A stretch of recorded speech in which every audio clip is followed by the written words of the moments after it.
Pokoj vám, priatelia, bratia a sestry. Srdečne vás zdravím na dnešnom vysielaní Alia TV. Budeme dnes pokračovať opäť v biblickom okienku o Pánovom príchode, o posledných veciach a o skriesení v tomto prípade. Pokračovať budeme v vzdielaní 15. kapitoly prvého listu apoštola Pavla do Korintu. A dnes budeme vychádzať od 35. verša. Prečítame si z Božieho slova niekoľko veršov, aby Božie slovo zaznelo. Apoštol Pavol pokračuje. Niekto však povie, ako sú mŕtvi vzkriesení? V akom tele prídu? Nerozumný. Čo ty seješ, neožije, ak neodumrie. A čo seješ, neseješ ako telo, ktoré má vzniknúť, ale holé zrno, či pšenice, alebo niečo iného.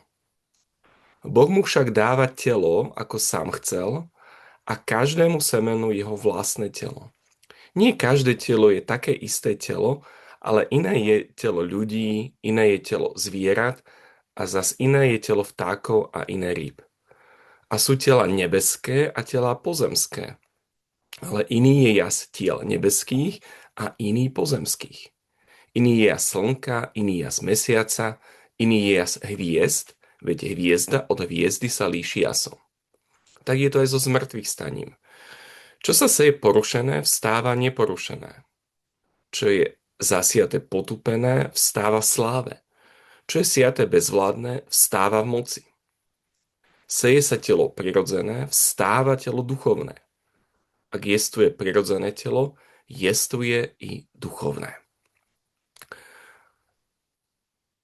Potom budem pokračovať v 51. verši. Počúvajte, poviem vám tajomstvo. Nie všetci zomrieme, ale všetci budeme premenení. Naraz. V tom okamihu na posledný zvuk polnice. Keď zatrúpi, mŕtvi budú vzkriesení, neporušiteľní a my budeme premenení. Toto telo porušiteľné si musí obliecť neporušiteľnosť. A toto smrteľné si musí obliecť nesmrteľnosť. Toľko to z Božieho slova. Budeme dnes hľadať odpoveď na jednu z dvoch otázok, ktorú Pavol nastolil v tomto liste. Pravdepodobne ju aj dostal od veriacich cirkvi v Korinte a preto sa ňou zaoberá. Prvá otázka je o procese zmrtvých stania alebo skriesenia. Ako budú mŕtvi kriesení? A druhá otázka, v akom tele prídu? Keďže obidve otázky sú veľmi dôležité a zároveň obsahovo hutné, tak dnes sa zameriame na prvú z týchto dvoch otázok. Budeme sa zaoberať procesom zmrtvých stania, tak ako ho Pavol popisuje, tak ako ho dostal on zo zjavenia, tak ako ho dostal na základe aj vlastnej reflexie Božieho slova a toho, čo Pán Ježiš k nemu osobne prehovoril. Otázka ako je dôležitá, ale zároveň pokarháva veriacich v Korinte takým spôsobom, že ich nazýva, že sú nerozumní. Akoby bez rozumu. Afrónos je to v gréckom texte. Pošetili, dokonca sa dá preložiť.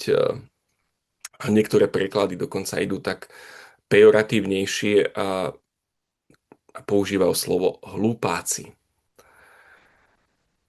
Áno, v Božej cirkvi môžu byť niektorí ľudia, ktorí sa správajú alebo myslia nerozumne. A medzi nich patrili aj tí, ktorí popierali zmrtvých stanie.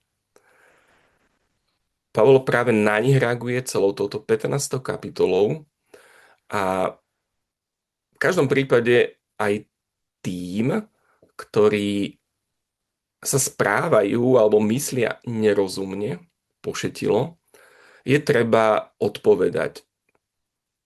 Není vhodné ich ignorovať.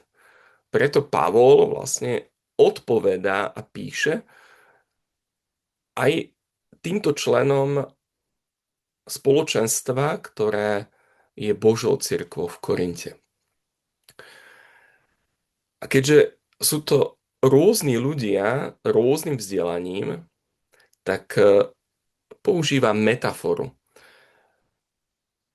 Pán Ježiš častokrát, keď vyučoval, používal podobenstva, aby tajomstva Božieho kráľovstva, ktoré zvestoval, aby boli čo najzrozumiteľnejšie. V tomto prípade Pavol používa metaforu, ktorá súvisí s sejbou zrna, ktoré, či už je to pšenica alebo nejaké iné zrno, a keď z neho má niečo vyrásť, tak je potrebné, aby sa zasialo.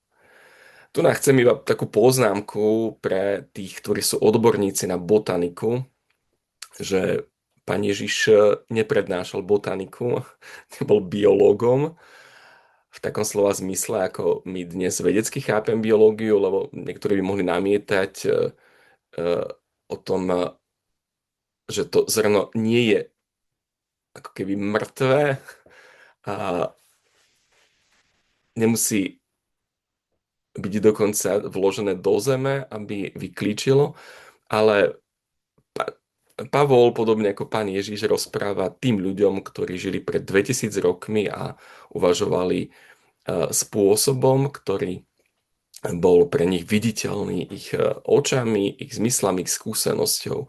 To, čo videli, je, že keď sa zasieva zrno, tak toto zrno je ako keby pochované, ako keby mŕtvé, minimálne tak vyzerá, hoci v ňom je život. A tento proces toho, že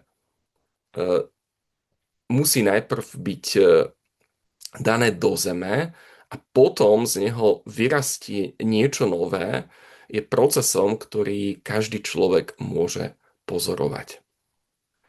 Ba dokonca, ak by sme sa vrátili ešte k Ježišovým podobenstvám, tak jedno z nich je o veľmi malom zrniečku, ktoré patrí horčici a toto maličké zrniečko má takú schopnosť, že z neho vyrastie taký veľký krík, ktorý vyzerá ako strom a dokonca vtáky v ňom môžu hniezdiť. Apoštol Pavol upriamuje pozornosť na proces, ktorý je bežne pozorovateľný, ale zároveň upriamuje pozornosť na to, že súčasťou toho, čo vidíme, je Božie stvoriteľské dielo, Božia stvoriteľská činnosť. Boh je ten, ktorý tvorí úplne všetko. On dokáže stvoriť niečo z ničoho. Človek väčšinou veci pretvára a človek tvorí niečo z niečoho. Ale Boh má stvoriteľskú činnosť. A Boh v tejto stvoriteľskej činnosti dáva rozličné telá, či už živočíchom, človeku, a dokonca Pavol obracia pozornosť aj na nebeské telesa a všetko to, čo pozorujeme okolo seba, má nejakú podobu, má nejaký vzhľad. Ľudia majú vzhľad, zvieratá, vtáky, ryby, ba dokonca slnko, mesiac, hviezdy, všetko má nejaký vzhľad. A tento vzhľad, to telo, to čo je viditeľné, dáva týmto stvoreným bytostiam samotný Boh.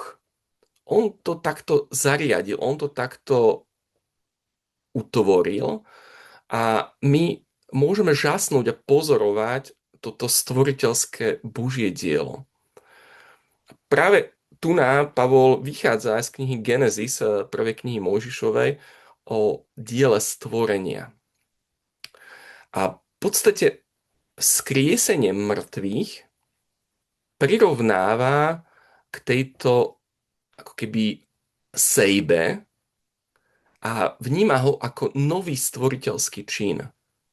To znamená, že tak ako Boh utvoril istý poriadok vo svete a proces toho, že niečo vzniká častokrát tým, že musí byť ponorené do zeme, tak aj proces zmrtvých stania opisuje tak, že ľudské telo po smrti prejde vlastne týmto procesom a potom, čo je človek pochovaný, tak príde v určenom čase, Bohom určenom čase aj z mŕtvych stanie. Prečo by sme mali tomuto veriť, že tomu je tak? Pretože, už sme si to rozprávali, prvotinou vzkriesenia je Kristus. To znamená, že on bol ten, ktorý zomrel, bol pochovaný a Boh ho vzkriesel z mŕtvych. A on sa potom zjavoval rôznym ľuďom, tak ako sme o tom počuli už v 15. kapitole, ako sme si o tom rozprávali. To znamená, že vlastne Pavol vidí v tomto všetkom nový stvoriteľský Boží čin a práve tento obraz napomáha porozumieť tomu, čo sa deje v procese zmrtvých stania. Ale v 51. verši prechádza na niečo, čo je výnimočné. Poslucháčov vlastne upozorňuje aj slovom počúvajte. Potom pokračuje, poviem vám tajomstvo. Pavol ide povedať cirkevi v Korinte mystérium, tajomstvo, niečo, čo není úplne bežne zjavné. Pozorovanie sádenia rastliniek a rôznosti tiel človeka, zvierat či nebeských telies je bežné. Toto není nejaké tajomstvo, ale Pavol chce povedať niečo o tajomstve. A opäť sa budeme musieť vrátiť do prvého listu do Tesalónik a do tej 4. kapitole, ktorú sme si už aj minule čítali, lebo tam hovorí Pavol o niečom, čo mu bolo zjavené a prednáša to ako niečo, čo mu Pán daroval, ako slovo Pánovo. Lebo toto vám hovorím slovom Pánovým, že my živí, ponechaní do príchodu Pánovho, istotne neprestihneme tých, ktorí zosnuli. Lebo sám Pán s veliteľským povelom, s hlasom archaniela, s trubou Božou zostupí z neba a mŕtvi v Kristu stanú najprv. Potom my živí, ponechaní, budeme razom s ním vychvátení v oblakoch, uchvátení, v ústretí Pánovi do povetria a takto budeme vždy s Pánom. Takto sa potešujte názvom týmito slovami. Toto Pavol už napísal cirkvi do Tesalonik a tu nám pridáva niektoré také detaily, ktoré sú dôležité pre porozumenie procesu zmrtvých stania. Bude jedna generácia, Pavol samozrejme túžil, že byť s touto generáciou, byť súčasťou tejto generácie. Bude generácia, keď ten prirodzený proces zmrtvých stania, ktorý je podľa poriadku Bohom stvoreného sveta o tom, že ľudia zomrú a budú pochovaní, bude pre niekoho, kto bude súčasťou Pánovho príchodu, bude iný. A Preto hovorí Pavol, nie všetci zomrieme, ale všetci budeme premenení. Takže aj tí, ktorí zažijú Pánov príchod, a my dúfame, že budeme tou generáciou a sme tou generáciou, budeme premenení. To slovo všetci znamená aj tí, ktorí zomreli, tak ako to hovorí Pavol v liste do Tesalónik. A oni budú prví, oni budú tí, ktorí patria Pánovi, budú prví, ktorí budú skriesení. A tu vlastne Pavol používa slovo premenený. A to je slovo alaso, my sa k nemu ešte vrátime. Potom pripomína vlastne to, čo už hovoril v liste do Tesalónik. A je to trošku, preložím doslovnejšie z gréckeho textu, tam je v okamihu. En atomo, to je vlastne časový úsek, ktorý je nedeliteľný. Je tam použité slovo atom, ktorý vedci použili na nedeliteľnú časticu. Potom neskôr iní vedci zistili, že aj atom sa dá deliť a svoje menšie častice ako je atom, ale v každom prípade to grécke slovo vyjadruje veľmi taký okamih, ktorý by mal byť nedeliteľný, čiže je to naozaj niečo veľmi rýchle a potom ešte pridáva taký obraz v myhnutí oka. A to máme preložené tak nie úplne doslovne v tom ekumenickom preklade. Ja pozerám ešte napríklad v roháčkovom preklade, ako to máme. A tu na to je celé posunuté, takže tam nič nezistíme v tejto chvíli. A Češi majú taký pekný výraz mžíku oka. Čiže je to vlastne udalosť, ktorá bude veľmi rýchla, veľmi, veľmi taká samotná táto udalosť bude v myhnutí oka. Znovu je tu pripomenuté ako v liste do Tesalónik šofár, ktorý prekladajú grécke texty ako trúba alebo polnica, ale tu je pridané, že to posledná polnica, posledná trúba, posledný šofár. To bude ten nebeský šofár. A keď zatrúbi, znovu to je vlastne, tento zvuk je pripomenutý. Je inak dobré, blížime sa potom k sviatku Roš Hašana v septembri, kedy budú znieť šofary a je to inak čas, kedy je dobré, keď si zvykáme a počúvame ten hlas, aby sme vedeli, že toto je tá Božia polnica, tento Boží zvuk, ale v tomto prípade to bude zvuk, ktorý bude počuť z neba, nie z úst ľudí, ktorí trúbia na šofár.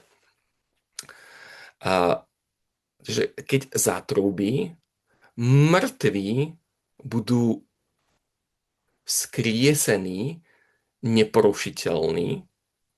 To je vlastne to, čo Pavol hovorí, že prví budú skriesení, tí, ktorí zosnuli v Pánovi, a my budeme premenení. My môže byť tí, ktorí sú žijúci, ale môže to byť aj tí, ktorí už sú zomreli a pri skriesení vlastne dostanú nové tela. To znamená, že vlastne aj tí, ktorí budú žijúci, tak ako Pavol to písal, vrátim sa k tomu, my živí ponechaní budeme razom, znovu tam je ten okamih, s nimi vychvátení v oblakoch v ústrety Pánovi do povetria a takto budeme navždy s Pánom. Keď čítam z toho roháčkovho prekladu, tak ono to je dobre potom dávať do súčasnej slovenčiny. Inak ten preklad je pomerne dosť verný gréckemu originálu, ale problém je v tej zastaralej slovenčine. To znamená, že teraz Pavol pridal taký detail, keď nazval túto celú udalosť premenením. čo je toto premenenie? Čo myslí vlastne Pavol tým premenením? Čo myslí tým hlásom? A aby sme porozumeli vlastne tomuto premeneniu, tak môžeme sa vrátiť do hebrejskej Biblie a síce do Žalmu 102. Je tam veľmi zaujímavý text, ktorý je najmä 27. verš. A potom trošičku ešte rozvediem tento žalm, lebo je úplne výnimočný v súvislosti s udalosťou, ktoré rozprávame. A v 27. verši sa píše: Oni sa pominú, ale ty zostaneš. Rozpadnú sa z ťa odev, vymeníš ich ako rúcho a zmenia sa. Priatelia, tu je použité to slovo alaso. Ono je tam použité vo význame zmena alebo výmena, ale znamená zároveň premena. Keď Židia, Pavol bol Žid, čítajú hebrejskú Bibliu, oni v nej vidia mnohé mesiánske proroctvá. Ja si dovolím povedať, že 102. žalm je s mesiánskym posolstvom a nie náhodou je použité to isté slovo, ktoré Pavol používa na premenenie. Je to vlastne obraz výmeny odevu, že sa ako keby odev zmení, premení jeden na druhý. A keď sa vrátime opäť do listu Korinťanom, tak všimnite si 53. verš, čo tam je.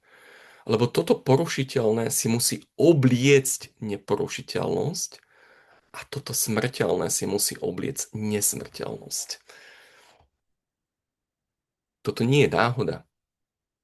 Pavol používa tento obraz v súlade s týmto 102. žalmom.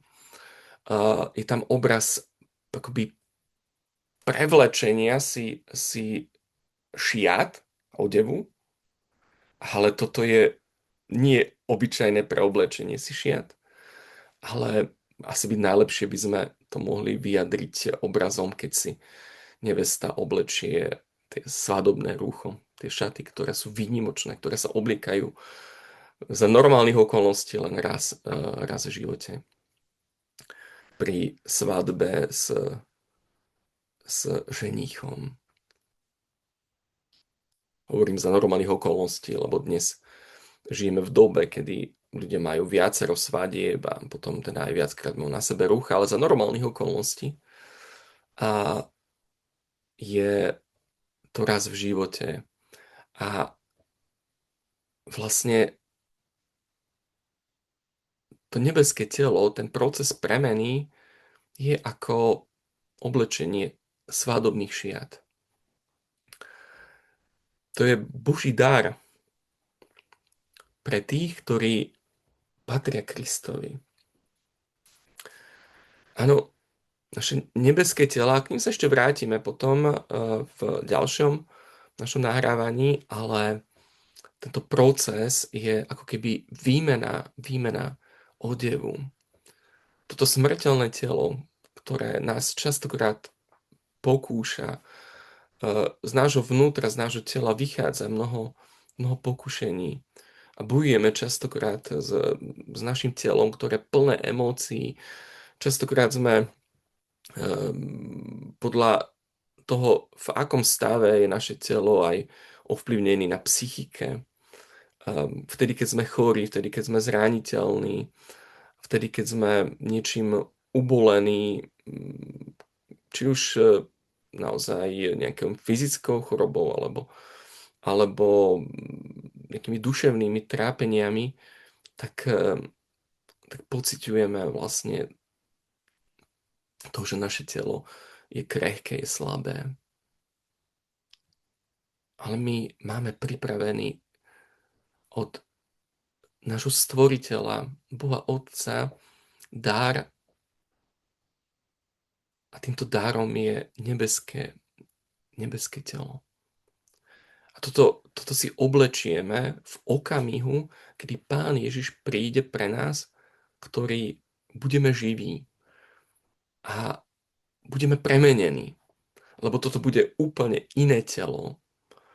A takisto zosnulí, ktorí nás predišli, alebo keď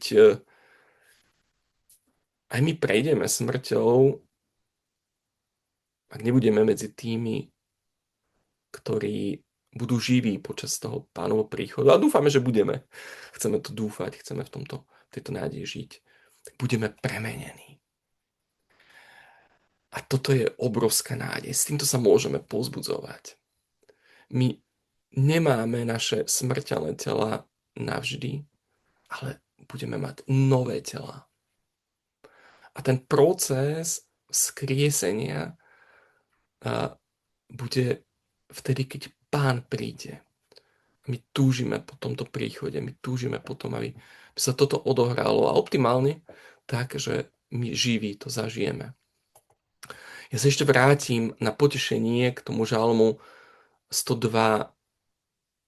Tento žalm odporúčam prečítať si. Je to vlastne modlitba utláčaného, ktorý prežíva súženia a on prednáša svoje žiale Hospodinovi. Pane, vyslíš moju modlitbu a moje volanie nech dojde ku tebe. Neskrývaj svoju tvár predo mnou. Toto je modlitba človeka, ktorý prežíva nejaké súženie, ale odozdáva ho Hospodinovi, odozdáva ho svojmu Bohu. A keďže je to človek, ktorý je súčasťou Božieho ľudu Izraela, a tento žalm není tu nadpis, že či je to priamo Dávidov žalm alebo niekoho iného. A predpokladajme, že patrí k Dávidovským žalmom. Tak je súčasťou Božieho ľudu, súčasťou Izraela. A on pri modlitbe, ktorá je osobná, tak vypovedá v Božom duchu: vstaň, zľutuj sa nad Sionom, lebo už je čas, aby si sa nad ním zľutoval, lebo už je tu ten čas. Tvoje mena, Pane, budú sa báť pohania, tvojho mena, Pane, budú sa báť pohania a tvoje slávy všetci zemskí králi, lebo Pán vystaví Sion a zjaví sa vo svojej sláve. Pán vybuduje Sion a zjaví sa vo svojej sláve. Toto je veľmi, veľmi dôležité, pretože obracia sa pozornosť na Jeruzalém, na Sion, na Izrael. A to znamená, že vlastne v poslednom čase je veľmi dôležité mať upriamenú pozornosť na to, čo Boh koná na Sione. Boh je ten, ktorý zliadne na modlitbu núdznych, nepohrdných prosbami.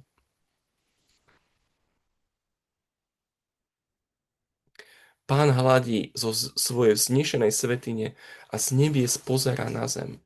Čuje nárek zajatých odsúdených na smrť, vracia slobodu.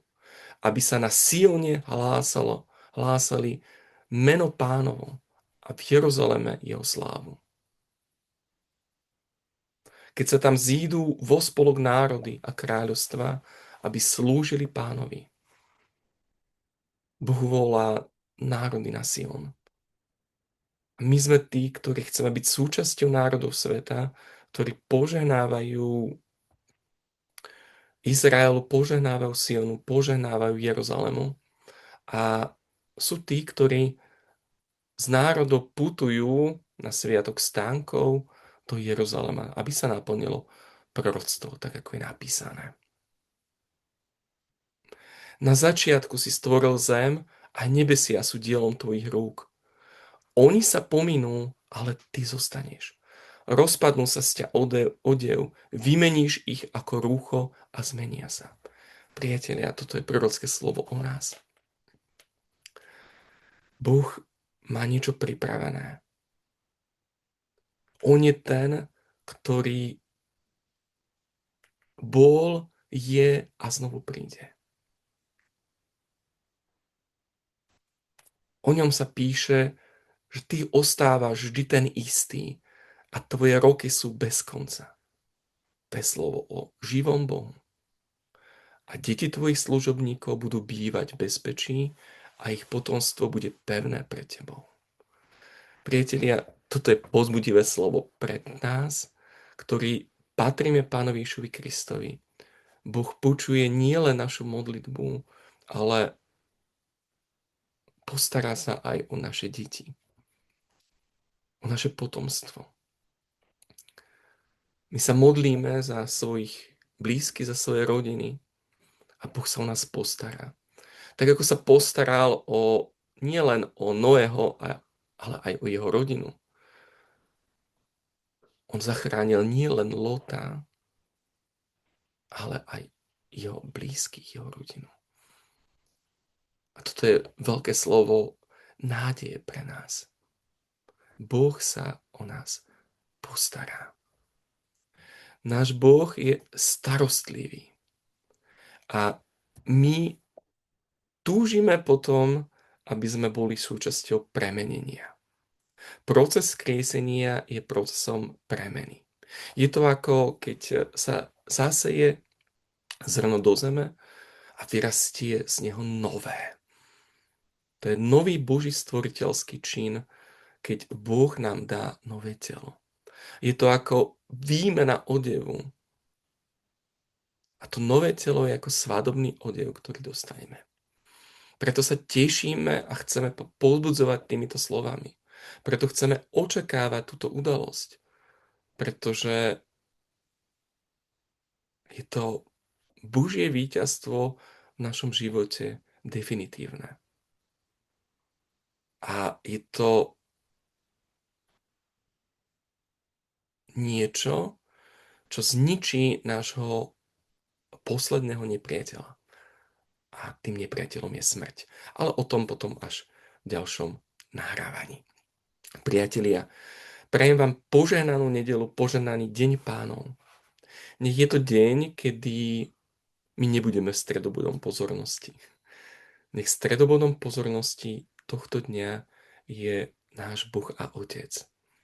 A Boží syn, ten, ktorý zomrel, bol pochovaný, ale tretieho dňa vstal z mŕtvych. On je prvotina zosnulých. On je prvý a my chceme byť spolu s ním skriesení.